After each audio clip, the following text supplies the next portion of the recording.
அடர்த்தியான காட்டுல சிங்கராஜா அப்படிங்கிற பேருடைய ஒரு சிங்கம் தான் காட்டுக்கு ராஜாவா இருந்துச்சு. ஆனா அந்த சிங்கத்துக்கு வயசாகிக்கிட்டே இருக்கிறதுனால ஞாபக மறதி அதிகமாச்சு. அதனால காட்டு பாத்துக்கிற பொறுப்பை அந்த சிங்கம் இன்னொரு விலங்குக்கு கொடுக்கலாம் அப்படின்னு முடிவு பண்ணுச்சு. இந்த விஷயத்த பத்தி பேசுறதுக்காகவே ஒரு நாள் காட்டுல இருக்கிற எல்லா விலங்குகளையும் ஒரு சபைக்கு வர சொல்லுச்சு. அப்ப யானை சிங்கத்துக்கிட்ட, என்னங்க சிங்கராஜா, நேத்து எனக்கு பிறந்த என்னுடைய குட்டிய நீங்க எதுக்காக பார்க்க வரவே இல்ல? நானும் என்னுடைய மனைவியும் நீங்க வருவீங்க அப்படின்னு காத்துக்கிட்டே இருந்த தெரியுமா? உனக்கு குழந்தை பிறந்திருக்குன்னு அந்த குழந்தைய ஆசீர்வாதம் பண்ண சொல்லி நீ என்ன வர சொன்னதா எனக்கு செய்தி வந்துச்சு யானை. ஆனா நான் ஏன் வரல அப்படிங்கறது எனக்கே தெரியல அப்படின்னு சிங்கராஜா யோசிச்சுக்கிட்டு இருக்கும் போது மான் இப்படி சொல்லுச்சு. சிங்கராஜா, நேத்து உங்களுடைய திடீர் வருகை எங்களுக்கு ரொம்ப சந்தோஷத்தை கொடுத்துச்சு. நீங்க எங்களுக்காக அன்போடு எடுத்துட்டு வந்த அந்த கரும்பு எங்களால சாப்பிட முடியல. அதனால அந்த கரும்பு எல்லாத்தையுமே யானையோட குடும்பத்துக்கு நாங்க கொடுத்துட்டோம். ஐயோ, அப்படியா? சரி, கவலைப்படாத மானே. இந்த தடவை வரும்போது பச்சை புல்ல நான் வாங்கிட்டு வரேன். சரிங்க ராஜா. ஆனா நேத்து என் வீட்டுக்கு திடீர்னு வந்ததுக்கான காரணம் என்ன ராஜா? அத நான் இன்னும் யோசிச்சுக்கிட்டே தான் இருக்கேன் மானே. ஆனா ஞாபகத்துக்கு தான் வரமாட்டேங்குது அப்படின்னு சிங்கம் மான் கிட்ட சொல்லிக்கிட்டு இருக்கும் போது திடீர்னு புலி கர்ஜிச்சு, என்னங்க சிங்கராஜா, முக்கியமான விஷயம்னு எங்களை வர சொன்னீங்க. ஆனா எதுவும் பேசாம எல்லார்கிட்டயும் இப்படி பேசிக்கிட்டு இருக்கீங்க. ஒருவேளை எதுக்கு கூப்பிட்டோம் அப்படிங்கறத கூட மறந்துட்டீங்களா சிங்கராஜா? அப்படின்னு சிரித்த ராஜாவுடைய ஞாபக மருதிய கிண்டல் பண்ணுச்சு. அதை கேட்டு புலியும் தான் சிரிச்சுது. இப்படி சிறுத்தையும் புலியும் சிரிக்கிறது பார்த்து சிங்கத்துக்கு கோவம் வந்து சத்தமா கர்ஜனை பண்ணி, போதும் எல்லாரும் நிப்பாட்டுங்க. எனக்கு வயசு அதிகமானதுனால ஞாபக மருதியும் அதிகமாயிடுச்சு. அதனால சின்ன சின்ன விஷயத்தையும் ரொம்ப சீக்கிரமாவே நான் மறந்துடுறேன். அந்த காரணத்தினாலதான் நேத்து யானையோட வீட்டுக்கு போக வேண்டிய நான் மானோட வீட்டுக்கு போய் யானைக்கு கொடுக்க வேண்டிய பரிசை மானுக்கு கொடுத்துட்டேன். இப்படி என்னுடைய ஞாபக மருதியாலேயே சின்ன சின்ன தவறுகள் நடக்க ஆரம்பிச்சிருக்கு. அந்த சின்ன சின்ன தவறுகள் பெருசாகிறதுக்கு முன்னாடியே நான் இந்த காட்டோட பொறுப்பை வேற ஒரு விலங்குக்கு கொடுக்கலான்னு இருக்கேன். அதனாலதான் இன்னைக்கு சபைக்கு உங்க எல்லாரையுமே நான் வர சொல்லிருக்கேன் அப்படின்னு சிங்கராஜா சொன்னது கேட்டு புலி இப்படி சொல்லுச்சு. இப்பவாவது நல்ல முடிவு எடுத்திருக்கீங்க சிங்கராஜா. இந்த காட்டுல உங்களுக்கு அடுத்து பலசாலி அப்படின்னா அது நான் தான். என்ன காட்டுக்கு ராஜாவாக்குங்க.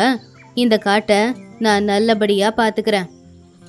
அது எப்படி முடியும் புலி? ராஜாவுக்கு பலம் இருந்தா மட்டும் போதாதே, வேகமும் இருக்கணும்ல.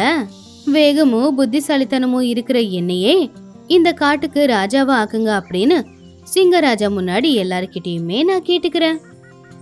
இங்க பாரு புலி, சிறுத்தை, நீங்க 2 பேரும் சொல்ற மாதிரி வெறும் பலம் தைரியம் இது மட்டும் இருந்த போது அது ராஜாவா இருக்க. எல்லா இடத்துலயும் நல்லபடியா யோசிக்கிற ஒரு குணம் இருக்கணும். அதனால உங்க 2 பேருக்கும் நான் ஒரு வாய்ப்பு கொடுக்கறேன். நீங்க இன்னைக்கு பூரா காட்டை சுத்தி பார்த்துட்டு என்னெல்லாம் கவனிச்சிங்க அப்படிங்கறத நாளைக்கு வந்து என்கிட்ட சொல்லுங்க. உங்க 2 பேர்ல யாரு யோசிக்கிற விதம் எனக்கு பிடிச்சிருக்கோ அவங்களே இந்த காட்டுக்கு நான் ராஜாவா ஆக்குறேன் அப்படின்னு சிங்கராஜா சொன்னதுனால புலியும் சிறுத்தையும் காடு முழுக்க சுத்தி வர ஆரம்பிச்சுதுங்க. அப்படி ரொம்ப தூரம் போனதுக்கு அப்புறமா புலி சிறுத்தை கிட்ட இப்படி சொல்லுச்சு. அட, எவ்வளவுதான் காட்டை சுத்தி பார்த்தாலும் சுத்தி இருக்கிற மரம் செடி கொடி விலங்கு தவிர வேற எதுவுமே இல்ல. அதுல இந்த வயசான சிங்கம் காடு முழுக்க சுத்தி வந்து என்ன கவனிச்சிங்க அப்படிங்கறத நாளைக்கு வந்து சொல்லுங்கன்னு வேற சொல்லிருக்கேன். அது சிங்கராஜாவுக்கு வயசானதுனால ஞாபக மருதி வந்துச்சுல, கூடவே கொஞ்சம் பைத்தியமும் பிடிச்சிருச்சு போல. சரியா சொன்ன சிறுத்தை. அப்படி புலியும் சிறுத்தையும் சிங்கராஜாவை பத்தி கிண்டல் பண்ணிக்கிட்டு இருந்த அந்த நேரத்துல தூரத்துல ஏதோ வண்ண வண்ணமா இருக்கிற ஒரு உருவம் அவங்கள தாண்டி போற மாதிரி அவங்களுக்கு தோணுச்சு.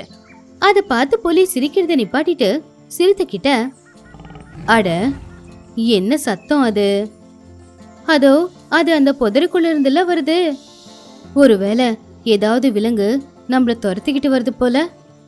அப்படின்னா வா போய் பார்க்கலாம் அப்படின்னு புலியும் சிறுத்தையும் போய் பார்க்கறதுக்கு முன்னாடியே அங்க இருந்த அந்த வண்ண வண்ண மிருகம் அங்கிருந்து தப்பிச்சு போயிடுச்சு. அதுக்கப்புறம் மறுபடியும் அவங்க 2 பேரும் காட்டுக்குள்ள பொறுமையா நடக்க ஆரம்பிச்சாங்க. அப்போ காட்டுல இருக்கிற ஒரு குரங்கு அங்கங்க பள்ளத்தை தோண்டி அதுக்குள்ள விதிய போடுறத அவங்க கவனிச்சாங்க. அத பார்த்ததுமே சிறுத்தை, ஐயோ இந்த விலங்குக்கு அறிவில்ல போல, இல்ல நம்ம சிங்கராஜ மாதிரி இதுக்கும் ஞாபகம் மருதியா, காட்டுல யாராவது இப்படி செடி கொடியெல்லாம் நடுவாங்களா? அப்படி சிறுத்தையும் புலியும் பேசிக்கிட்டு இருக்கும்போது மறுபடியும் புதருக்குள்ள அந்த விலங்கு போறத அவங்க கவனிச்சாங்க. அதை பார்த்து உடனே 2 பேருமே புதருக்குள்ள போய் தேடினாங்க. ஆனா அதுக்குள்ள அந்த விலங்கு அங்கிருந்து தப்பிச்சு போயிடுச்சு. அதனால அவங்க 2 பேரும் மறுபடியும் அவங்க பயணத்தை ஆரம்பிச்சாங்க.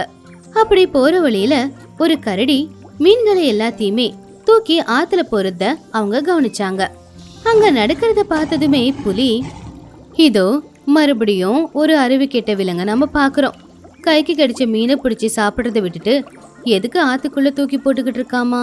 ஒருவேளை இதுக்கும் சிங்கம் மாதிரி வயசாகி இருக்குமா, அதனால இப்படி எல்லாம் பண்ணுதா அப்படின்னு புலி சிறுத்தைகிட்ட சொல்லிக்கிட்டு இருக்கும்போது மறுபடியும் அந்த வித்தியாசமான விலங்கு அந்த பக்கமா ஓடுறத அவங்க கவனிச்சாங்க. உடனே அவங்க 2 பேரும் புதருக்குள்ள வந்து பார்த்தாங்க. ஆனா மறுபடியும் அந்த விலங்கு தப்பிச்சு போயிடுச்சு. அதுக்கப்புறம் எதுவும் பண்ண முடியாம அடுத்த நாள் புலியும் சிறுத்தையும் சிங்கராஜாவை பார்த்து, சிங்கராஜா, நேத்து காட்டுல ஒரு குரங்கு செடி நடுறதுக்காக பள்ளத்தை தோண்டி விதைகளை போட்டுக்கிட்டு இருந்துச்சு.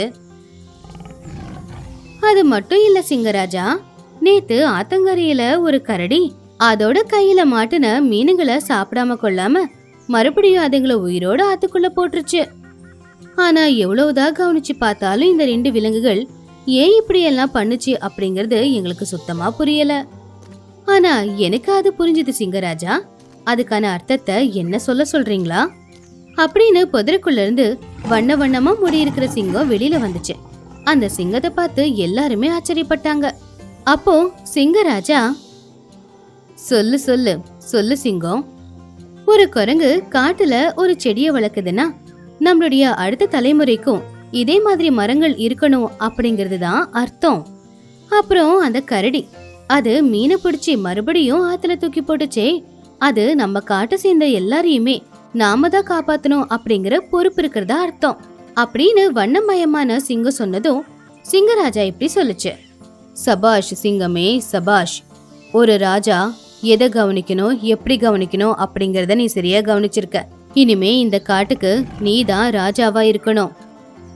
அப்படி எப்படி சொல்லுவீங்க சிங்கராஜா, நீங்க எங்க இருந்து வந்துச்சுன்னே தெரியல இந்த சிங்கம், இதே எப்படி காட்டுக்கு ராஜாவை ஏத்துக்கிறது? இந்த சிங்கத்துக்கிட்ட வேகம் தைரியம் 2 இருக்கா? ஒருவேளை நாளைக்கு என்னைக்காவது கழுத புலி கூட்டம் எங்களை கஷ்டப்படுத்துச்சுன்னா இவரு பாதுகாப்பாரா அப்படின்னு புலி கேள்வி கேட்டப்போ அங்க உண்மையிலேயே கழுத புலி கூட்டம் வந்துச்சு. அத பார்த்து அங்க இருந்த எல்லா விலங்குகளும் பயந்து ஓடி போயிட்டாங்க. புலி சிறுத்தை 2மே பயந்து போய் ஒளிஞ்சுக்குச்சுங்க. ஆனா அந்த வண்ணமயமான சிங்கம் மட்டும் ரொம்ப தைரியமா ராஜா முன்னாடி நின்னு ராஜாவை தாக்க வந்த ஒவ்வொரு கழுத புலியையும் அதோட முழு பலத்தையும் பயன்படுத்தி அவங்க எல்லாரையுமே அடிச்சே அது கொண்டு போட்டுருச்சு. அங்க நடந்ததை பார்த்த எல்லா விலங்குகளும் இனிமே இந்த காட்டுக்கு ராஜாவா இருக்கக்கூடிய தகுதி இந்த வண்ணமயமான சிங்கத்துக்கு தான் இருக்கு அப்படின்னு ஒத்துக்கிட்டாங்க. அப்போ சிங்கராஜா அதோட கிரீடத்தை அந்த வண்ணமயமான சிங்கத்தோட தலையில வச்சு காட்டுக்கு ராஜா இவருதான் அப்படின்னு அறிவிச்சுது.